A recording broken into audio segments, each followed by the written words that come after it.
গল্পটা হলো এক বনে অনেক রকম পশু পাখি থাকতো। Amazing! তার মধ্যে একটা হাতিও ছিল। সে অনেক ভালো, ভোলা ভালা। সে সবার সাথে মিশতো, এখানে ওখানে ঘুরে বেড়াতো, কিন্তু কখনো কাউকে দেখে সে টর্চার করেনি।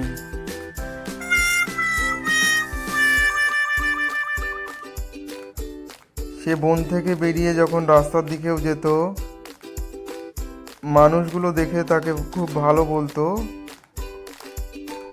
এবং সে মাঝে মাঝে হাঁটতে হাঁটতে লোকালয়ে বাড়ির দিকেও চলে যেত। ওই হাতিটার খুব ভালো মন দেখে সবাই খুবই খুশি হতো।